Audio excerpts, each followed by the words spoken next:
Ladies and gentlemen, boys and girls, welcome to the MicDrop Podcast, by the people, for the people. You know what I'm saying? Follow us on all social media. Links will be in the description down below. Got a special guest in the building. You know what I'm saying? Dom 2K, say what's up to the people. What's good? What's good? Appreciate the invite. Glad to be on. Yes, sir. Yes, sir.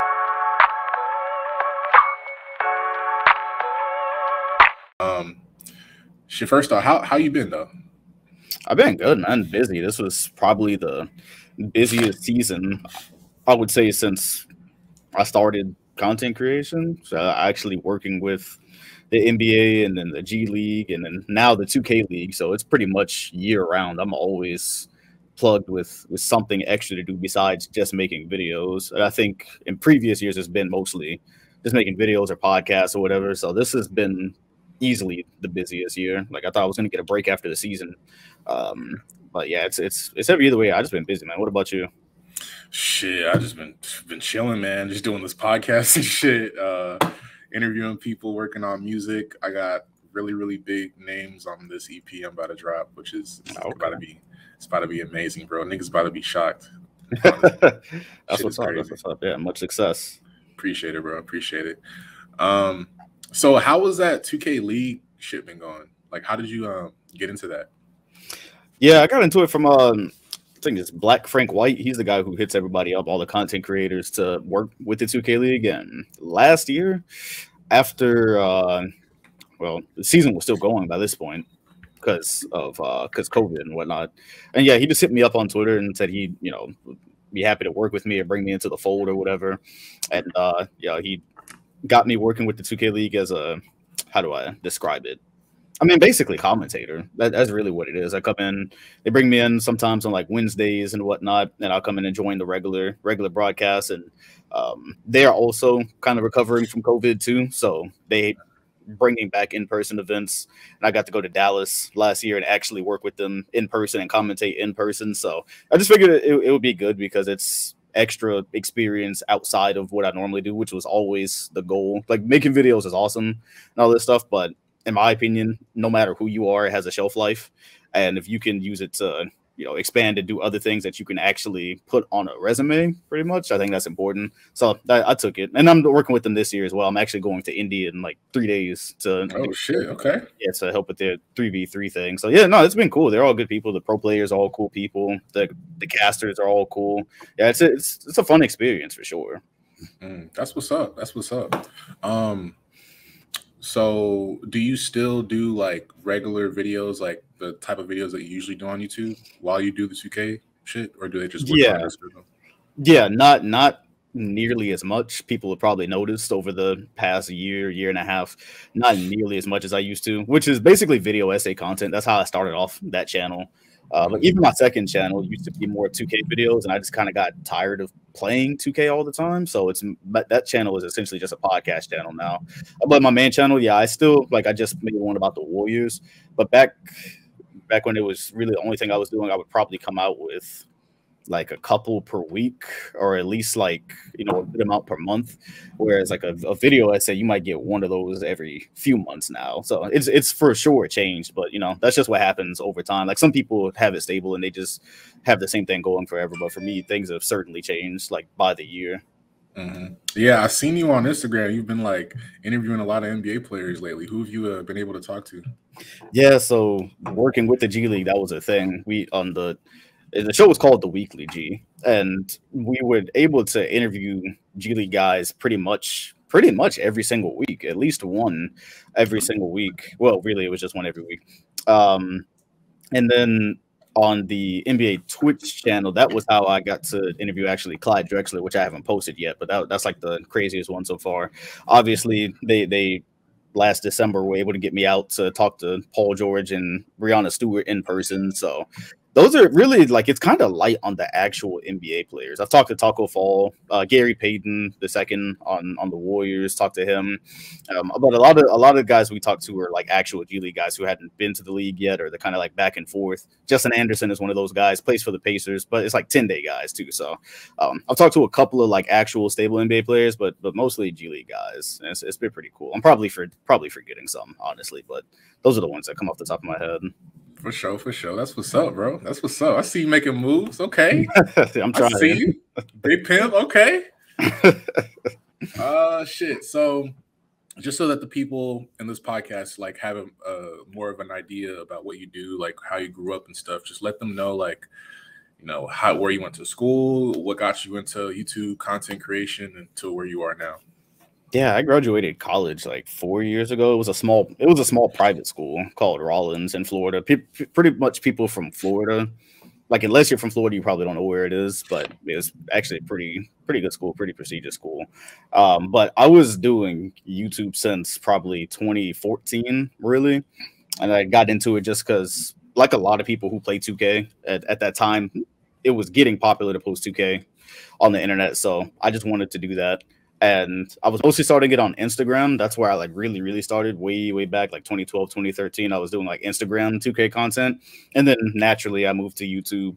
And I was doing 2K like mostly. It was like strictly 2K for a good 2 years probably, until around the time that so about 2 or 3 years, I would say, whatever. The timeline is weird. By the time Kevin Durant went to the Warriors, that's when I started to make like actual NBA content. And I took a break from 2K for a while, from 2K content on YouTube. I was trying to manage it with college. That got hard. And so around 2016, I was like, nah, I'm good.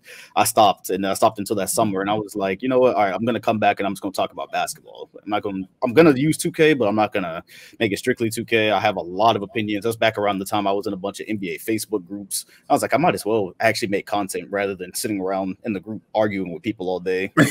Yeah.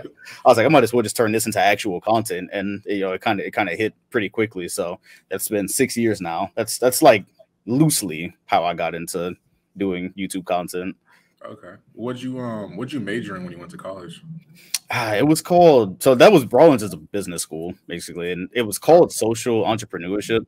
It's basically a business degree. Like, it's just basically a business degree. I didn't much know what I wanted to do. Everything happened so quickly from high school to college, from being in high school, being busy every single day and not even having time to collect your thoughts, to the time that like it was time to apply for colleges. I had no clue what I really wanted to do. I thought I wanted to be a game designer. I didn't have great ideas on how to do that or where to go. And Rollins was close. That was close to where I lived. So they accepted me. I knew it was a good school. I was like, all right, bet. Then I got there and I just really had no clue like what I wanted to do. And YouTube started rather quickly again. I started college in 2013. And like I said, right at the beginning of 2014 is when I very first started making YouTube stuff. So those kind of go hand in hand. I was kind of always doing them both together at certain points. And like I said, by 2016, I was really into it, doing YouTube stuff. And college was like, it was like 50-50. And it was legit 50-50 YouTube in school. And I didn't really care that I didn't know what I wanted to do with school. I was like, well, I got this, and I actually like to talk about sports. I probably should have been in school for like a broadcasting degree or something like that, or sports journalist, something like that. But yeah, I was already almost done by that point. So, okay. Did you were you big on doing like collab videos with any other YouTubers, or were you just always kind of doing your own thing? Yeah, not at all. Actually, forgive me if I've collabed with one of y'all out here and I've forgotten because it's been so long, but I don't think I've been on other people's stuff. I've come in on Bsal's Keep It a Buck podcast a couple of times. I love working with them. I've had a couple of them come on my podcast, but like actual collab videos, I don't think I've actually done one that I remember. We talked about it back when SDC, Zach Lee was around. I think we probably talked about it very early on. Me and Mike Korzimba talked about it. And we communicate regularly now. He'll eventually be on the podcast. But when I very first started, that was like a big deal in 2016. I think he messaged me and we were supposed to do some video together. But again, I was in college. He was doing his thing. We never really got to connect. But yeah, to this day, I don't think I've actually done a collab video, only podcast with people. Okay. What you think about Mike Korzimba's pod that he has? I'll be completely honest with you. I hadn't actually heard of it. The only sports podcast I listen to regularly is the Dunker Spot. It's an NBA writer and a video coordinator that do it. It's Nikias and Steve Jones Jr. Like all the other ones, like the Low Post with Zach Lowe, like there's great sports podcasts out there. The only one that I ever really make time for is the Dunker Spot. And it's not even consciously. It's really just like being a basketball content creator myself. Surprisingly, I consume very little like other basketball content. Like when I'm on YouTube, I watch all types of random stuff. I don't really go looking for other NBA YouTube videos. I guess because I do it so much, I just like to consume other things. And so, yeah, the only podcast, and I'm not even really a podcast listener, so the only podcast that I've ever really been drawn to is theirs. But yeah, I know Mike has a podcast for sure, and he's coming on mine soon. I'm sure I'll be on his soon. But yeah, I've never been a big podcast consumer anyway, so Dunker Spot is pretty much the only one I've ever consistently listened to. For sure. Shout out Chris Emma, by the way. Shout out to him. Facts. Shit, you say so you watch other YouTubers. So who do you usually watch? Like, do you watch like music reaction channels? Like, yeah, so it's an assortment of like totally random stuff. So one of them these days I loosely keep up with is Bruce Rivers. He's a guy who like goes through people who self-snitch on tracks and stuff like that. He's like a lawyer or whatever. He makes content. So his whole thing is hilarious. There's a space channel I watch, I think, called SEA. I watch a lot about like space and the universe. There's another channel. Wow. Oh yeah, the guy who does the zoo tiers, he makes like really creative videos about animals in like a video game way, basically like ranking their attributes and stuff like that. It's hilarious. It's really creative. That comes up. I still check in on Chris Move every now and then. Like, I obviously don't watch him as much as I did when I was younger, but I still check in on Chris Move to see what he's doing. Those would be like the main ones, and then after that, like some political stuff, like election stuff. It's just super random, and it's mostly when I'm eating. Like, I cut something on when I'm eating. I very rarely just sit down and turn on a video. Okay. So you're based in Florida right now, right? Mm-hmm, I am. Are you in Miami or Orlando? Orlando. Oh shit! I worked in Orlando for like 5 months. Really? Sometime last year. It was like near Kissimmee. Yeah, Kissimmee. Yep. Mm-hmm. Yeah. I'm around here. I'm close. I'm Central Florida, so kind of close to everything except Miami is like 3.5 hour drive. But yeah, Central Florida. What's like your favorite spot to go to just chill in Orlando? Because I was there for a long time. I know a couple spots. Like, where are you? Are you just not like the outside type of person? It would probably end up being Disney Springs, which is people from Florida will confuse it. Disney Springs is not like the actual Disney World. Disney Springs is a shopping center. It used to have the NBA store, which COVID wiped out, but I used to go there all the time. That's how I ended up with so many snapbacks. But they've got a movie theater there. They've got like a bowling alley. They got so much stuff to do, and it's really close. Like, Disney Springs is really close to where I'm at, so that's probably the place that I would frequent the most. I don't hit downtown Orlando anymore like I used to. Closer to my college age, I used to go to downtown Orlando more often, but I've done everything down there. And yeah, I would definitely say Disney Springs is like where I would be most. For sure. Shit. How often do you work out? The schedule was basically 3 days on and 1 day off. So whatever that works out to, like, yeah, that's it. Take one rest day in between. Then unless something distracts that or I get busy or something like that, it's always 3 days straight and 1 day off throughout the week. Okay. Have you ever thought about doing like any like workout content or like fitness content? Because I know you be working out. I'll be seeing you. I've considered it. I've considered it before. I have I was gonna say third channel, but it's really more like a fourth. But yeah, I have a channel that I like soft launched last summer, and then I hit it really quickly because I realized I wasn't trying to like build another channel right now. But yeah, I do have a channel that'll probably be open pretty soon for literally just anything that I feel like posting. And I'd be surprised if at some point some type of like workout or basketball content didn't end up on there. But I probably like whatever I do next, it won't just be like a strictly this type of channel thing. Like I don't plan on opening like a just straight political channel or just straight gaming channel. That channel was called, I think it was like It's Dom or Hey It's Dom or something like that. That'll literally just be everything. That'll probably be the last channel I ever make, and I don't want it to just be like one straight thing. So yeah, that's pretty much where I am with that. Have you like ever had thoughts of making like a vlogging channel?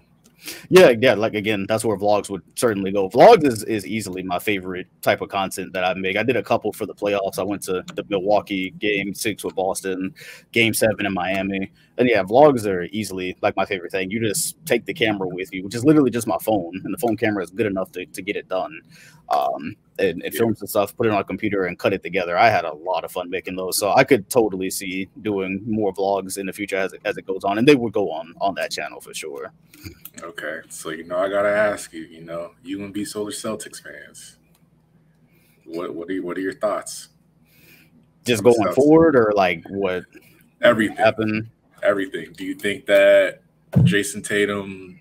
Do you think this will be like a big stain on him, like once his career is over, or is it just like kind of like it's his first time in the finals, no big deal, like he'll be back there? Yeah, it totally depends going forward what happens.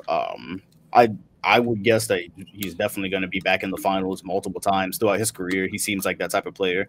Had a horrible final series, and at the end of it, when you it just depends on what happens. Like, does he go to 3 more finals and win all 3, or does he never go back to the finals? And that'll depend on like how big the stain ends up being and how much people talk about it.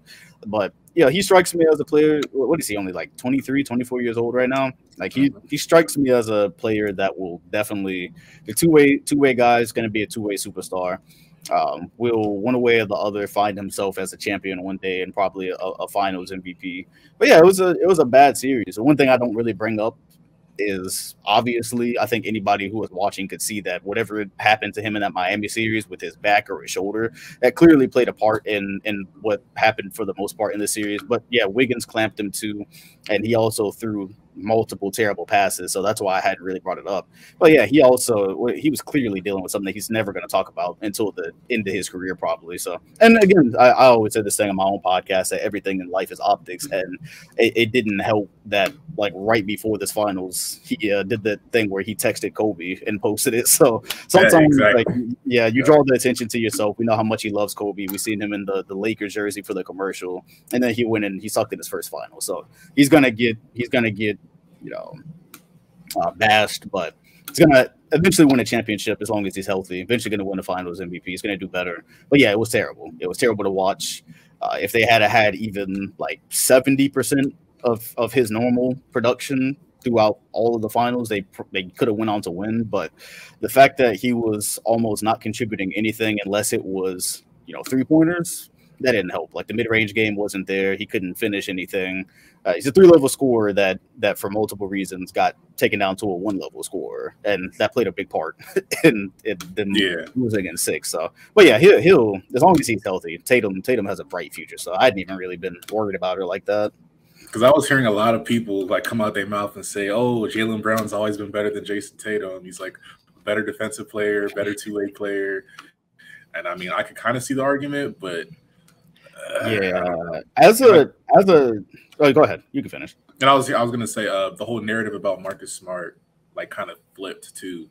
Like in the beginning of the season, they were like, "Oh, trade Marcus Smart," and then like the more they started to win games, they were like, "Oh my God, he's an X factor." And then like they got to the finals, and they called him Mr. Flop and just said trade him.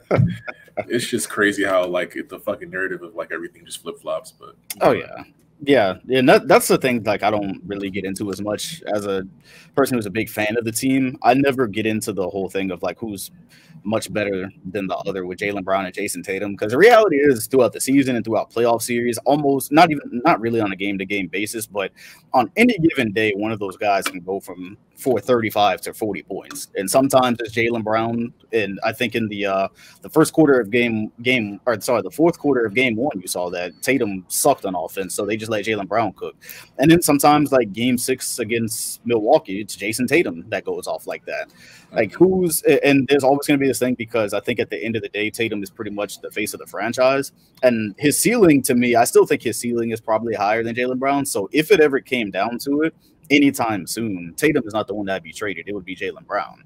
I know he liked that tweet yesterday about Celtics fans disrespecting him. So I don't advocate for a trade of him. I think we're kind of past that point. They just came within 2 wins of the final. So those two can coexist. We know that. Which one of them is better is not necessarily important to me unless they get to a point where, like it was at the beginning of the season, where you got to talk about breaking them up. Right now, it's like you got 2 versatile wing guys that are two-way players. I'm good with that. As far as the Marcus Smart thing, I think that he's certainly an X factor. His defense is very important. The fact that he became a better shooter this year was very important. But he's a shooting guard. Sorry, I hit my mic. He's a shooting guard. His passing improved this year, but you could see at times like it can get streaky. Like if the threes aren't falling, we almost lost that Miami game because he took 2 or 3 straight threes at the end of that game 7 that just didn't go. Sometimes the shot selection is questionable.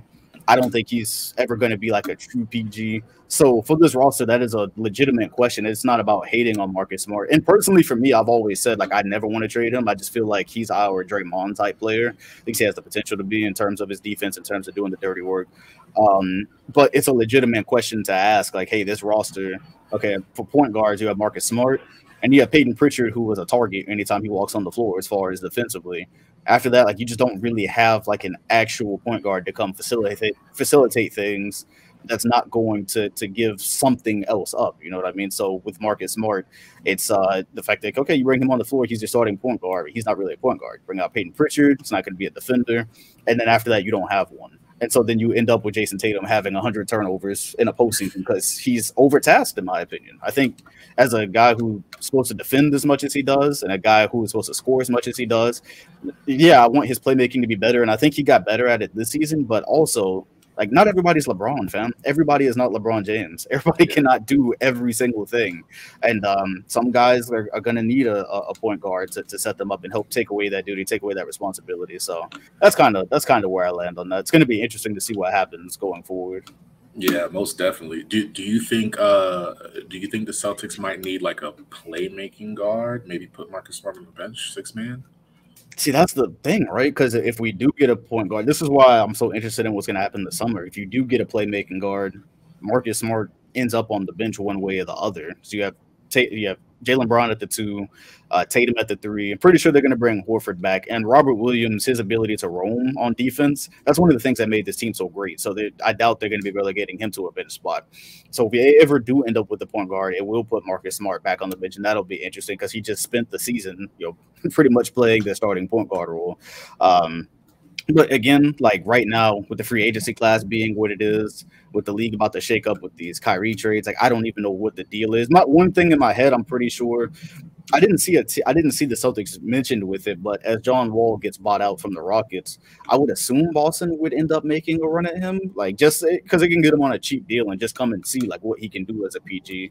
But also, that's where you end up probably splitting minutes. I don't think you're going to be starting a John Wall over a Marcus Smart. Like, if anything, the defense of that lineup doesn't get as strong. But I just think you need it on the roster, whether or not Marcus starts or not. I think you need that on the roster. And there's the thing I talked about on the last podcast I was on. The Celtics fan base is split on that right now. Some of the biggest Celtics fans on Twitter are saying, y'all are crazy. We don't actually need that. How do you watch what just happened and say we need that? But then I'm on the side of how do you watch what just happened and say we don't need that? Like, again, that was a legitimate problem for Jaylen Brown, and Tatum was taking care of the ball. And people forget basketball players, like, stamina is a thing. They get tired. Some of those turnovers, it's like, I'm tired here. Let me throw this lazy pass turnovers. I personally think they need it, but I have no clue how it happens. I assume the John Wall thing, once he becomes bought out, I assume Boston will look at him. I don't know why they wouldn't at least try that. Yeah, because they desperately, in my opinion, I just think they desperately need a playmaking guard just to alleviate the pressure of playmaking from Tatum and Jaylen Brown, and then Marcus Smart can kind of be that anchor off the bench. I think he would thrive as a 6-man. I don't think it would be a bad idea, really. Right. But yeah. Okay, so what are your like early predictions for next season? I know it's mad early, but what are your predictions for next season? Like, who do you think is going to be a team that kind of surprises everybody? Like, what are your thoughts on like some of the rookies that got drafted? Shout out to my man Paolo. You know what I'm saying? Right. Duke all day. Right. Yeah. What are your thoughts on all the rookies and all that? I'm not sure if the Pelicans would count as surprising people at this point, unless they weren't paying attention to the end of the season and the first round of the playoffs. The West is so competitive, though, that if the Pelicans end up with a higher seed, I think that would be considered a surprise. And I think they have a really good chance. I wanted to see them draft Dyson Daniels, and they went ahead and did that. So that's cool. I wonder how much he'll actually be able to play this season or whatever. But they have the makings of something really, really good there. They just need Zion to be healthy. The whole thing I say is I watched Zion create space with no space on the roster. What was it? 27 points on like 50-something% field goal shooting the last time he was healthy. It was like really high, and that's back when he just had to bulldoze people. Come back on this roster who has Ingram, who is like leveled up in playmaking heavily, CJ McCollum to space the floor. You got Jose Alvarado coming off the bench. You saw the energy that he brought in this series. Herb Jones, who is like one of my favorite defenders to watch, if not my favorite defender to watch in the league. that Pelicans team, if Zion can just stay healthy, I think they can make a run at a higher seed in the West this year and surprise people, because that would be pretty quick. Like, we went from not even knowing if Zion was like ever going to come back healthy to being like a 5 or 4 seed. I think that might end up catching people off guard. But other than that, like, I'm not really sure about surprises just because everything else seems like it's on track to happen. The Nuggets, we know they just needed to be healthy. We watched Jokic just make something out of, I don't want to call the roster nothing, but he hasn't had the best roster since Jamal Murray's been out, and he's won 2 MVPs now. All his numbers are up there. We see what he does on a day-to-day basis. That team is going to be healthy next season. So they're just going to come in and they're going to be back where they were, hopefully, as long as Jamal Murray is the same. Clippers, same thing, going to come back and be healthy. I'm going to assume that they're not about to break that roster up to trade for Kyrie Irving. They don't have a reason to, in my opinion. So they're going to come back and be good. The Lakers, in my opinion, I'm just waiting to see how they end up with Kyrie Irving. I don't see anywhere else that really makes sense. Again, Clippers don't make a whole lot of sense to me to do all this stuff to have a big three that you don't know is actually going to work out. You don't know if Kyrie, how much he's going to play or whatever. They're already contending. I just don't see it being a great move for the Clippers. Out of all the teams that Kyrie wants to go to, the Lakers makes the most sense. Now, they don't have good trade packages, so if it did, it sounds like something like a 3-team deal for me. They said, I think Woj said today, if Kyrie wanted to outright sign with them, he could do it for like a $6 million mid-level exception, which that would just be hilarious. I don't think they do. The problem with the Nets is that they won't give him a long-term deal. So taking a mid-level exception with the Lakers, that doesn't really seem realistic. But one way or the other, I think Kyrie and LeBron, that reuniting thing, that reunite is going to happen unless they just can't find anywhere for him to go when he stays with the Nets. And I think the Lakers should be quite aggressive in that because LeBron, this is his last season under contract with the Lakers. Doesn't mean for sure he's leaving, but you don't want to have a repeat of last season on his last deal because Braun will do whatever serves him best. Like, he will go wherever serves him best. He will sign a short deal, whatever is good for him, he will do. So I think that if you have the opportunity to put Kyrie, Braun, and AD on the floor and just figure out the rest of the roster, you just go ahead and do that. So it's kind of how I feel about some of the teams. Yeah, I think Miami is in play for a move. Obviously, I don't know if it's like Donovan Mitchell because I think the Jazz are definitely going to be set on moving Rudy Gobert and trying to make something work with Mitchell. So I would like to see Mitchell in a Miami jersey, but not sure if that's about to happen yet. But they're certainly going to be trying to make some moves. Would be surprised. I have no clue what to make of the KD situation after Kyrie leaves. I don't even have a clue. You saw Damian Lillard post him in a Blazers jersey on his story the other day. There's like a bunch of places KD fits. No clue. But we're not at that part of the story yet. And as far as the rookies, man, I'm super excited. Just living in Orlando, I have a reason to actually go to Magic games now with Paolo Banchero. I wanted them to either take him or Chet. Those were the two that I was most interested in. So took Paolo. I'm gonna try to pull up to his first game. And the Magic, I'm glad. That's why I tweet so much. So I have receipts, even though some of them are very poorly. I told y'all I bought Magic stock a while ago. They've got like a whole crop of young guys there. They just have to figure it out. For once, they just have to not mess it up. And Magic, they should be able to build something nice soon. Obviously excited for OKC for the obvious reasons. And then seeing Jabari with the Rockets, moving down though, the ones that people don't really talk about, the Pacers, seeing what is it, Benedict Mathurin, I believe, with Tyrese Halliburton. The Pacers drafted him wherever they drafted him. I forgot the number now, but his athleticism with Tyrese's passing, very interested to see that. And then after that, it's just kind of like here and there. Some guys I'm going to see if they get playing time or not, or if they end up playing with some of the G League squads. Yeah, I'm not a huge draft guy, but those are just some of the things that caught my eye that I look forward to. Okay. I got broke down the whole season. Okay. Shit. So my man PB&J, Paolo Banchero, man, you think he's gonna win Rookie of the Year? I believe, we were supposed to do a Twitter space the other day, and they were gonna ask us to make a pick. And I pretty much just went with him, but also I'm not sure because there are a lot of mouths to feed, a lot of young mouths to feed in Orlando too. So with Franz is going to be in year 2, Cole and Suggs are going to be trying to figure it out, as well as Markelle Fultz, because that whole thing that Orlando's going to have to choose very soon. That's 3 guards that they're definitely going to choose. They're not going to keep that all together. Does Jonathan Isaac come back into the fold after he hasn't played basketball in 2 years, and what can he bring to it? Although I believe it's mostly defensively. It's a good point that there is a lot of mouths to feed in Orlando, and also I don't know how many games they'll be winning either. So, if there's another team like we had last year where the Cavaliers were almost in the playoffs, and that's what had Evan Mobley, pretty much leading most of that year. I don't know if you end up with that type of situation. But yeah, I guess that would probably be my early pick. I'm fascinated by Chet. So I want to see him at the NBA level. I know defense is a big part of what made him as good as he is in college, and I'm definitely waiting to see how that translates. But he's in a good position there with Josh Giddey. Josh Giddey, if you weren't watching him last year, an amazing passer. So I cannot wait to see him in tandem with Chet. Obviously, you got Shea Gilgeous handling scoring there, but also a lot of young guys too. So I just if I have to pick, I'd go Paolo, but. Yeah, I always hate picking this far out because so many things happen. But that's my just throw a dart in the air and see where it lands. That's probably who I would go with. Okay. Shit. Just to transition to music real quick before we get up out of here. Are you like who are some of your favorite artists that have dropped this year? Well, I won't even say surprisingly because I don't hate Logic like a lot of people do. Logic, he just dropped an album a week ago. He dropped the same day as Drake, and I don't think it did numbers from what I saw. I don't understand music sales and all that much, but I really liked that entire album. I really liked the entire thing, and he dropped the same day as Drake, like we said. What do you think about that Drake album? I only added 2 songs off of that. I added A Keeper and Sticky. I'm saying like Jimmy Cooks will probably eventually, get to me, but those are the 2 I've added for now. And the thing is, like, I felt like you have to he's Drake, so and he still sold. So he did what he set out to do.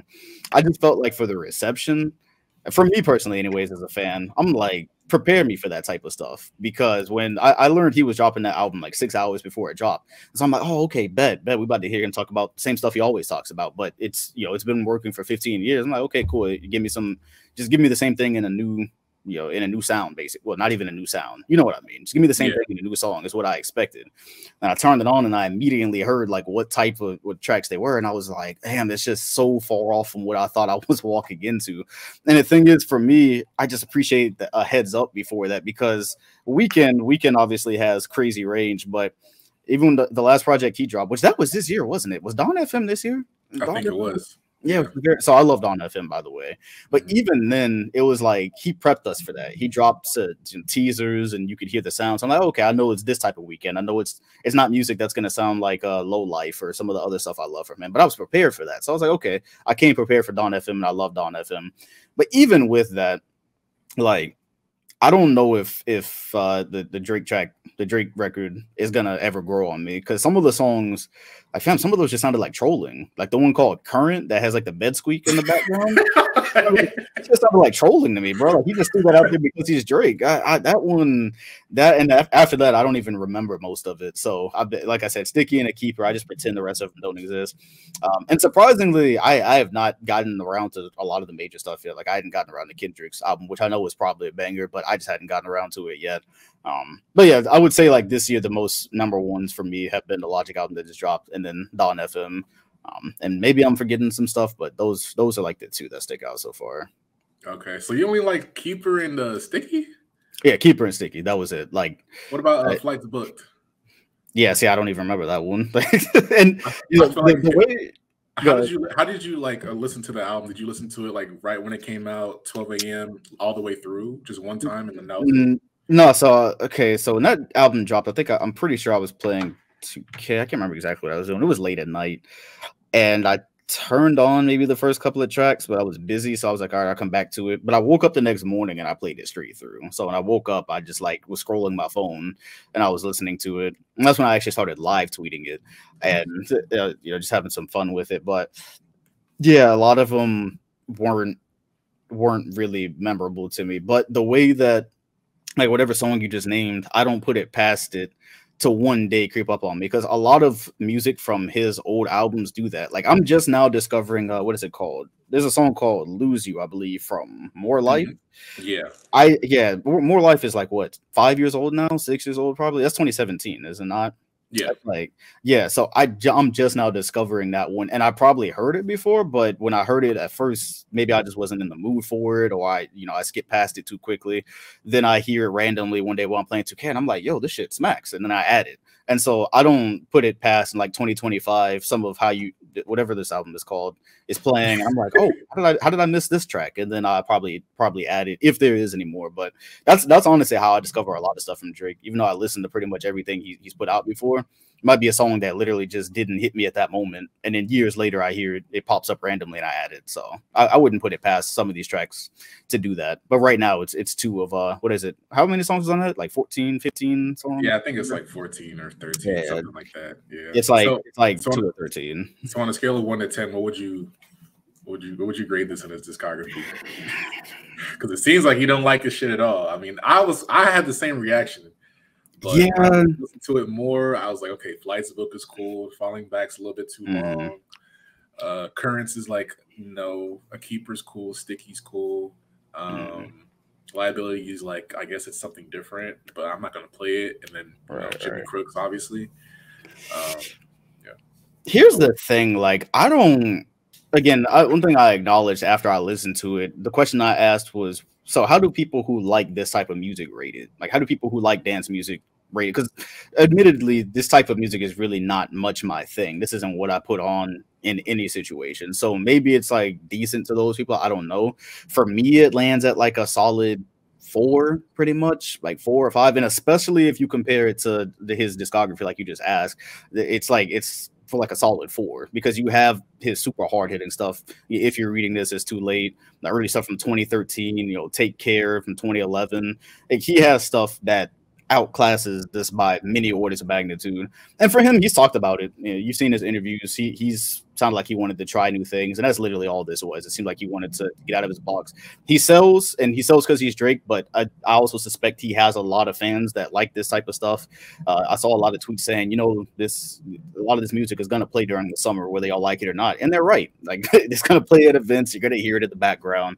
And there might be a lot of fans who don't really interact with this music the way we do, that do like this type of stuff. So I don't know. But for me, yeah, this isn't for me. But luckily, he's got a whole discography of stuff that you can go through, that you can find something that you will like out of it. So that's kind of how I see stuff.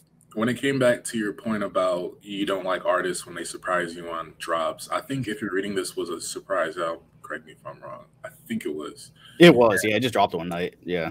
Yeah, and that was pretty good. So he's definitely done it before, and he's done it better. So I can kind of see the argument. Yeah, because I didn't have to prepare for that. That was like Drake music. That's what I expected. I was like, oh, new Drake. This what I heard is pretty much what I expected to walk into.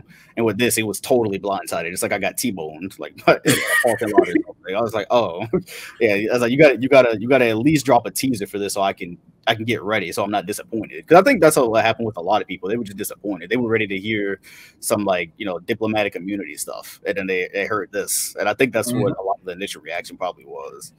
Yeah, I think he said he was going to drop like a Scary Hours or something later this year, so I'm not too worried about this one. It's not my favorite, but again, it is Drake. I'm not too worried. Right. Who are like your top 5 artists of all time and right now?